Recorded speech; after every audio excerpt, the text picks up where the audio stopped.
ಹೆಸರು ವಿಜಯಲಕ್ಷ್ಮಿ ಜಯ ಹಿರೇಮಠ್. ನಾನು 10ನೇ ತರಗತಿಯಲ್ಲಿ ಓದುತ್ತಿದ್ದೇನೆ.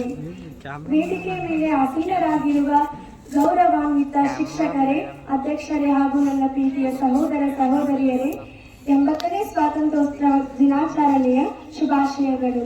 1947 ಆಗಸ್ಟ್ 15 ಇದು ಪ್ರತಿಯೊಬ್ಬ ದೇಶಪ್ರೇಮಿ ಭಾರತೀಯನ ಹೃದಯದಲ್ಲಿ ರಕ್ತದಿಂದ ಬರೆದಿಡಬೇಕಾದ ದಿನ. ಅಂದು ಬ್ರಿಟಿಷರು ಭಾರತದ ಮೇಲೆ ದಬ್ಬಾಳಿಕೆ ಮಾಡಿದಾಗ ಹೋರಾಟ ಮಾಡಿ ಅದೆಷ್ಟೋ ಜನರು, ಸಾವಿರಾರು ಜನರು ಜೀವ ಬಲಿದಾನವನ್ನು ಮಾಡಿದರು. ಅವರು ತಮ್ಮ ಸ್ವಂತ ಸುಖಗಳನ್ನು ತ್ಯಜಿಸಿದರು, ಮಡದಿ ಮಕ್ಕಳನ್ನು ಬಿಟ್ಟರು. ಹಲವಾರು ಜನರು ಜೀವ ಬಲಿದಾನ ಮಾಡಿ ಗಳಿಸಿದ ಫಲವೇ ಸ್ವಾತಂತ್ರ್ಯ. ಅಂತ ಭಾರತ ಮಾತೆಯ ಪುತ್ರರಲ್ಲಿ ಒಬ್ಬರಾದಂತಹ ಪಂಡಿತ್ ರಾಮ್ ಪ್ರಸಾದ್ ಬಿಸ್ಮಿಲ್ಲಾ ಇವರ ಬಗ್ಗೆ ತಿಳಿದುಕೊಳ್ಳೋಣ. ಇವರು ಉತ್ತರ ಪ್ರದೇಶದ ಶಹಜಾನ್ಪುರದಲ್ಲಿ 1897 ಜೂನ್ 11ರಂದು ಜನಿಸಿದರು. ಸ್ವಾತಂತ್ರ್ಯ ಸಂಗ್ರಾಮದಲ್ಲಿ ಅತಿ ಮಹತ್ವದ ಘಟ್ಟ ಅದು ಕಾಕೋರಿ ಕ್ರಾಂತಿ. ಅಸಹಕಾರ ಚಳವಳಿ ನಿಷೇಧಗೊಂಡಾಗ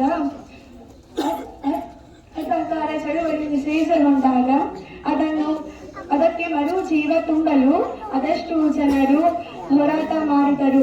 ಹಾಗೆ 1925 ಆಗಸ್ಟ್ 9ರಂದು ಬ್ರಿಟಿಷರು ಭಾರತದ ಜನರಿಂದ ತೆರಿಗೆ ಹಣವನ್ನು ಸಂಗ್ರಹಿಸಿ ಒಯ್ಯುತ್ತಿರುವಾಗ ಅದನ್ನು ಲೂಟಿ ಮಾಡಬೇಕೆಂದು ಹಲವಾರು ಕ್ರಾಂತಿಕಾರಿಗಳು ತೀರ್ಮಾನಿಸಿದರು. ಅಂದು ಉತ್ತರ ಪ್ರದೇಶದ ಲಕ್ನೋದಿಂದ ಬರುತ್ತಿದ್ದ 8ನೇ ರೈಲು ಕಾಕೋರಿಯನ್ನು ಸಮೀಪಿಸುತ್ತಿದ್ದಾಗ ಅದನ್ನು ಬ್ರಿಟಿಷರು ಇಂಗ್ಲೆಂಡಿಗೆ ಸಾಗಿಸುತ್ತಿರುವಾಗ ಕ್ರಾಂತಿಕಾರಿಗಳು ಅದನ್ನು ಲೂಟಿ ಮಾಡಿದರು. ಇದು ಬ್ರಿಟಿಷ್ ಸರ್ಕಾರಕ್ಕೆ ತಿಳಿದಿತು. ಬ್ರಿಟಿಷ್ ಸರ್ಕಾರವು ವಿಚಾರಣೆ ನಡೆಸಿತು. ಪಂಡಿತ್ ರಾಮ್ ಪ್ರಸಾದ್ ಬಿಸ್ಮಿಲ್ಲಾ, ಉಲ್ಲಾ ಖಾನ್ ಮತ್ತು ಠಾಕೂರ್ ರೋಷನ್ ಸಿಂಗ್, ರಾಜೇಂದ್ರ ಲಹರಿ ಇವರು 4 ಬ್ರಿಟಿಷರ ಕೈವಶವಾದರು. ಇವರಿಗೆ ಗಲ್ಲು ಶಿಕ್ಷೆ ಪ್ರಾಪ್ತವಾಯಿತು. ಗಲ್ಲು ಶಿಕ್ಷೆಯ ಹಿಂದಿನ ದಿನ ತಾಯಿ ಮಗನನ್ನು ನೋಡಲು ಜೈಲಿಗೆ ಬರುತ್ತಾಳೆ.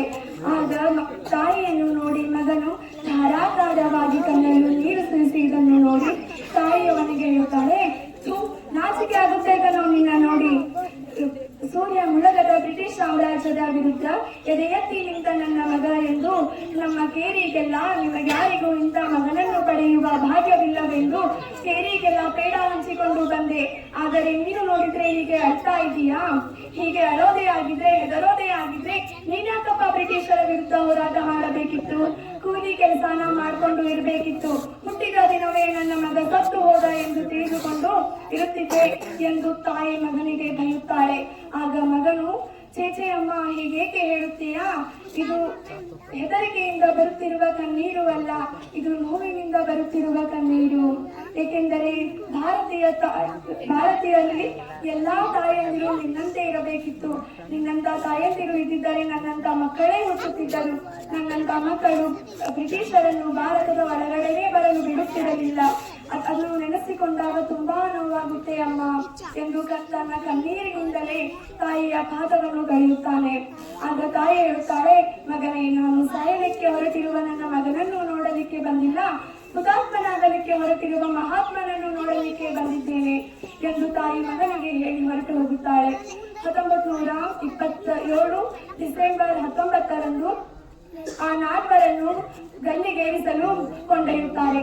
ಅಲ್ಲಿ ಆ 4ರು ಉರುಳನ್ನು ಚುಂಬಿಸಿ ಗಲ್ಲಿಗೇರುತ್ತಿರುವಾಗ ಜೈ ಹಿಂದ್, ಭಾರತ್ ಮಾತಾ ಕಿ ಜೈ ಎಂಬ ಘೋಷಣೆಯಿಂದ ತಾಯಿಯ ಚರಣಗಳಿಗೆ ಪ್ರಾಣಾರ್ಪಣೆ ಮಾಡುತ್ತಾರೆ.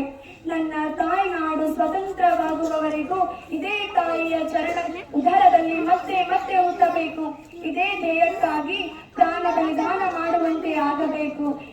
ಇದೊಂದೇ ನಾವು ದೇವರಲ್ಲಿ ಮಾಡುವ ಪ್ರಾರ್ಥನೆ ಎಂದು ಹೇಳುತ್ತಾ ಅವರು ಪ್ರಾಣಾರ್ಪಣೆ ಮಾಡುತ್ತಾರೆ.